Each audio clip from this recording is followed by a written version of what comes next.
வணக்கம் ஃப்ரெண்ட்ஸ், உங்கள் எல்லாரையும் நான் பிருந்தாஸ் கிச்சனுக்கு அன்போடு வரவேற்கிறேன். இப்போது நம்ம கிடாரங்காய் இந்த மாதிரி தான் இருக்கும். நல்ல பழுத்த பழமாகவும் இருக்கும். இது கொஞ்சம் பழுக்க ஆரம்பிச்சிருக்கு. இது வந்து நல்ல புளிப்பும் அந்த நார்த்தங்காய் வகையை சேர்ந்தது தான். நல்லாயிருக்கும் ஊறுகாய் போட்டோம்னாக்கா. அதுக்கு முன்னாடி நீங்கள் இதான் ஃபஸ்ட் டைம் பார்க்குறீங்கன்னாக்கா என் சேனலை சப்ஸ்கிரைப் பண்ணி வச்சுங்க. அதோட பெல் ஐக்கானையும் கிளிக் பண்ணி வச்சுங்க. வாங்க வீடியோக்குள்ளே போகலாம். இப்போது அடுப்பில் 1 டேபிள் ஸ்பூன் எண்ணெய் விடுங்க. சமையல் எண்ணெய் எதுனா விட்டுக்கலாம். நல்லா காயட்டும். இப்போது எண்ணெய் காஞ்ச உடனே இந்த பழத்தை நல்லா அலம்பி தொடச்சி வச்சுருக்கேன். இதை வந்து இதில் போடலாம். நல்லா ஒன்றா போட்டு எடுப்போம். நல்லா அப்படியே பரட்டி விட்டு நல்லா வதக்கி எடுக்கணும். சிலவங்க என்ன பண்ணுவாங்கன்னா அந்த கிடாரங்காயை முதலையே துண்டு துண்டாக நறுக்கிட்டு அதுக்கப்புறம் வதக்குவாங்க. ஆனால் எங்கள் அம்மாலாம் இந்த மாதிரி தான் பண்ணுவாங்க. இந்த மாதிரி முழு பழத்தையே நல்லா போட்டு நல்லா வதக்கி விடுவாங்க. நல்லா எல்லா பக்கமும் திருப்பி விட்டு வதக்குவாங்க. அதுக்கப்புறம் தான் பீசஸ் போட்டு ஊறுகாய் போடுவாங்க. இந்த மாதிரி இது அடுப்பெல்லாம் இது சின்ன வச்சுக்கலாம். நல்லா வதங்கணும்.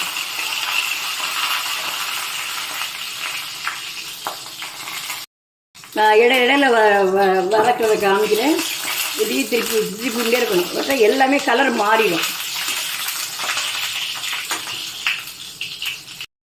இப்போது நல்லா ரெண்டுமே வதங்கிட்டு வந்து இப்போ அடுப்பை அணைச்சிடலாம். அடுப்பை அணைச்சிட்டு ஆறுனவுன்னு எடுத்து கட் பண்ணி அப்புறம் ஊறுகாய் பண்ணலாம். இப்போது நம்ம இதை சின்ன பீஸாக நறுக்கலாம். நல்லா வெந்திருக்கனால ஈஸியாக நறுக்க வரும். நறுக்கினா விட்டு அந்த கொட்டையெல்லாம் நம்ம எடுத்துடணும். கொட்டையெல்லாம் இருந்தோம்னாக்கா நமக்கு கசந்து போயிடும்.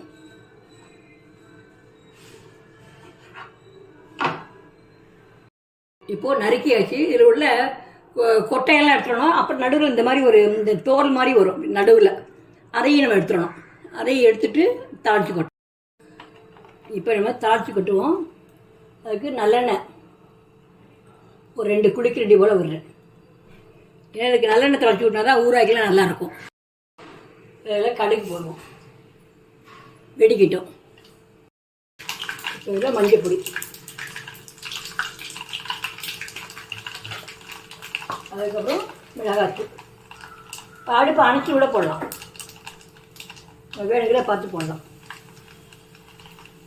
ஏன்னா இதுக்கு புளிப்பு நிறைய இருக்கும். அதனால் நம்ம கொஞ்சம் கூட காரம் போட்டால் தான் நல்லாயிருக்கும். பெருங்காயத்தூள், அப்புறம் உப்பு போட்டு கலக்க வேண்டியது. இப்போ இதுலேயும் உப்பையும் தேவையானது போட்டுடலாம்.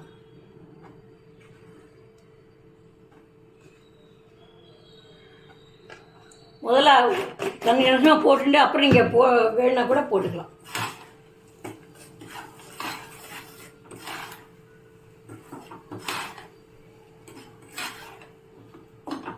இதே இந்த நறுக்கின துண்டுக்குள்ள போட வேண்டியதான்.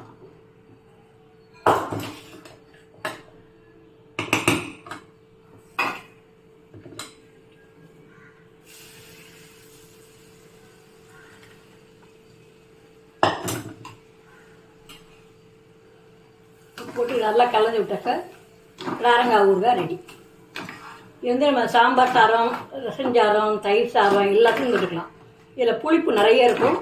அதனால் நல்லாவே புளிப்பு இருப்பட உரப்பு எல்லாம் சேர்ந்து நல்லா சூப்பராக இருக்கும். அடுத்த வெந்தயத்தை மட்டும் கொஞ்சம் வறுத்து பொடி பண்ணி போட்டு கலந்தோம்னா சூப்பராக இருக்கும். ஏன்னா எல்லா ஊரையுமே வெந்தயம் போட்டால் நல்லது.